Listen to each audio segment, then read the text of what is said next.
రెడ్డి అరెస్టును మనందరం కూడా చూసాం. ఇప్పుడే కౌశిక్ రెడ్డికి కరీంనగర్లో కోర్టులో బెయిల్ రావడం జరిగింది. బెయిల్ రావడం పట్ల మా హర్షాన్ని కూడా వ్యక్తం చేస్తూ ఉన్నాం. అయితే ఈరోజు పోలీసులు ముఖ్యంగా డీజీపీ గారు ఒక్క విషయాన్ని గుర్తుపెట్టుకోవాల్సిన అవసరం ఉంది. రాజకీయ ప్రేరేపితమైనటువంటి కేసుల్లో మీరు తొందరపడి కేసులు నమోదు చేయడం, బెయిలబుల్ సెక్షన్స్లో కూడా అర్ధరాత్రి పూట అరెస్ట్ చేయడము, రాత్రంతా పోలీస్ స్టేషన్లో కూర్చోబెట్టడము, ఉదయాన్నే కోర్టుకు వెళ్తే బెయిల్ వచ్చింది. ఇది చాలా సర్వసాధారణం అయిపోయింది. అంటే ఇలా ఆలోచించాల్సిన అవసరం ఉంది. పోలీసులు కూడా ఈ రాజకీయ ప్రేరేపితమైన కేసుల్లో నాయకులు చెప్తే వినడం కాదు, చట్టానికి లోబడి పనిచేయాలి. మనకు కాన్స్టిట్యూషన్ ఉంది, మనకు కొన్ని చట్టాలు ఉన్నాయి, శాసనసభలో చేసుకున్న చట్టాలు ఉన్నాయి, దానికి లోబడి పనిచేయాలి. సుప్రీంకోర్టు కానీ హైకోర్టు కానీ చాలా స్పష్టంగా బెయిలబుల్ సెక్షన్స్లో మీరు స్టేషన్ బెయిలే ఇవ్వండి అని కూడా చెప్పారు. మీరు బెయిలబుల్ సెక్షన్స్లో కావాలని అంత పండగ పూట ఆ రాత్రి పూట ఏదో పెద్ద డెకాయిట్నో ఒక టెర్రరిస్ట్ను అరెస్ట్ చేసినట్టు 30-35 మంది పోలీసులు కౌశిక్ రెడ్డి మీద పడి అరెస్ట్ చేయడము, ఆయనను తీసుకువెళ్ళి కరీంనగర్ పోలీస్ స్టేషన్లో రాత్రంతా దోమలు కుడతా ఉంటే మీరు పోలీస్ స్టేషన్లో కూర్చోబెట్టారు. ఏం అవసరం ఉంటే రాత్రంతా కూర్చోబెట్టాల్సింది? పండుగ తెల్లారి మీరు అంత కావాలంటే అరెస్ట్ చేయడానికి ఏమైనా ఇబ్బంది ఉన్నదా? ఏమైనా అడ్డంకులు ఉన్నాయా? ఆయన ఏమైనా పారిపోతాడా? ఆయన ఒక గౌరవ ప్రజాప్రతినిధి కదా. అంటే ఇప్పటికైనా పోలీసులకు, నేను డీజీపీని కోరుతా ఉన్నా, మీరు పోలీసులకు ఒక డైరెక్షన్ ఇవ్వండి. ఈ పొలిటికల్ మోటివ్ కేసుల్లో ఇలా ఎప్పుడు పడితే అప్పుడు అరెస్ట్ చేయడము, అర్ధరాత్రి పూట అరెస్ట్ చేయడము, పండగ పూట అరెస్ట్ చేయడము మానుకోవాలి. అండ్ బెయిలబుల్ అఫెన్సెస్ ఉన్నప్పుడు స్టేషన్ బెయిల్ ఇవ్వడం అనేటువంటిది సరి అయినటువంటిది. మీరు ఏం ప్రయత్నం చేస్తుండ్రు? రేవంత్ రెడ్డి గారి ప్రభుత్వం కౌశిక్ మీద అక్రమ కేసులు బనాయిస్తూ 28 కేసులు ఉన్నాయి, ఇతని రిమాండ్కి పంపాల్సిందే అని మాట్లాడుతున్నారు. ఎవరు పెట్టింది 28 కేసులు? రేవంత్ రెడ్డి ప్రభుత్వం రాకముందు కౌశిక్ రెడ్డి గారి మీద ఒక్క కేసు కూడా లేదు. ఈ కేసులన్నీ ఎప్పుడు పెట్టినారు? ప్రశ్నిస్తూ ఉన్నాడు కౌశిక్ రెడ్డి. ప్రజల పక్షాన, బీఆర్ఎస్ పార్టీ పక్షాన రేవంత్ రెడ్డి ప్రభుత్వాన్ని ప్రశ్నిస్తున్నాడు కనుక ఆయన మీద ఈరోజు మీరు అక్రమ కేసులు పెట్టారు. ఈ 28 కేసులు కూడా మీరు పెట్టినటువంటివే. నిన్న కూడా కరీంనగర్ కలెక్టర్ గారి ఆహ్వానం మేరకు ఆయన మీటింగ్కి వెళ్ళాడు. ఆయన ఏమి పిలువని పేరంటానికి పోలేదు, ఆయన మీటింగ్కి ఆహ్వానితుడు. ఆ మీటింగ్లో ఒక సభ్యుడిగా నువ్వు ఏ పార్టీ తరఫున మాట్లాడుతున్నావు అని అడిగాడు. ఇందులో తప్పేముందండి? ఒక కౌశిక్ రెడ్డే కాదు కదా, ఈ రాష్ట్ర ప్రజలందరూ కూడా అడుగుతూనే ఉంటారు. ఈ 10 మంది శాసనసభ్యులు పార్టీ మారిన ప్రతి ఒక్కరిని అడుగుతూనే ఉంటారు.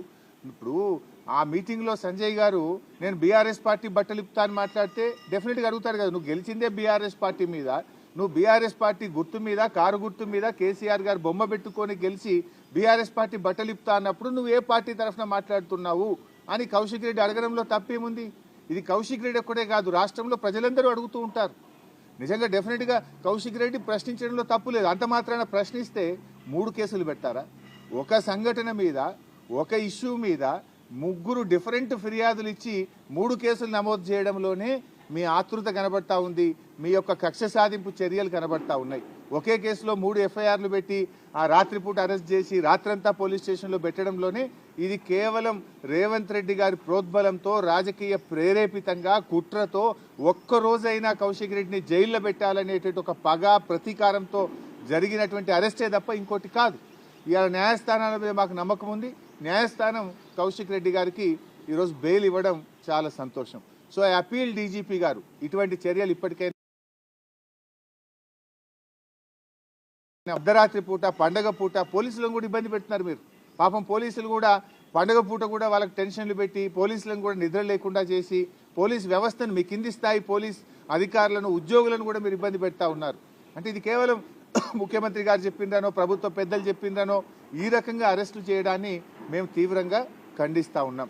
ఇవాళ ఇంకోటి, సంజయ్ గారు కూడా మరి కౌశిక్ రెడ్డి గారి మీద నెట్టారు కదా, మరి ఎందుకు సంజయ్ గారి మీద కేసు నమోదు చేయరు?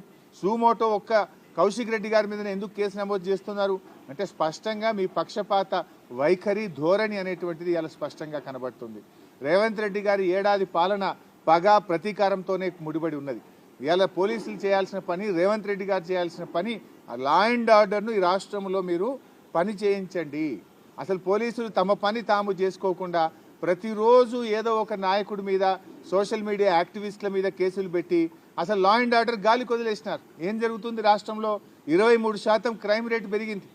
ఇలా హత్యలు పెరిగినాయి, అత్యాచారాలు పెరిగినాయి, కమ్యూనల్ రైట్స్ పెరిగినాయి, రాబరీస్ పెరిగినాయి, చైన్ స్నాచింగ్ పెరిగింది, మహిళల మీద అఘాయిత్యాలు పెరిగినాయి.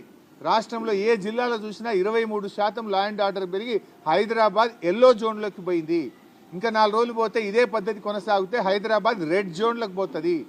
నేషనల్ క్రైమ్ బ్యూరో ఆఫ్ రికార్డ్స్లో ఎల్లో జోన్లో కనబడుతుంది. విదేశాల వాళ్ళు కానీ ఇతర రాష్ట్రాల వాళ్ళు కానీ ఒక రాష్ట్రంలో పెట్టుబడులు పెట్టాలన్నప్పుడు గూగుల్ ఓపెన్ చేసి నేషనల్ క్రైమ్ రికార్డ్ బ్యూరోలో చూస్తారు ఈ రాష్ట్రంలో క్రైమ్ రేట్ ఎంత ఉంది, ఇది గ్రీన్ జోన్లో ఉందా ఎల్లో జోన్లో ఉందా అని చూస్తారు. నువ్వు ఎల్లో జోన్లో రెడ్ జోన్లో ఉంటే ఎవరైనా ఇన్వెస్ట్మెంటర్స్ ఈ హైదరాబాద్కి వస్తారా? ఇదేనా ఈ రాష్ట్రాన్ని పరిపాలించే తీరు? హోంమంత్రిగా ముఖ్యమంత్రి గారే ఉండి ఇవాళ పూర్తిగా తన బాధ్యతల్ని నిర్వర్తించడంలో పూర్తిగా ఫెయిల్ అయిపోయింది ఇవాళ రేవంత్ రెడ్డి గారు.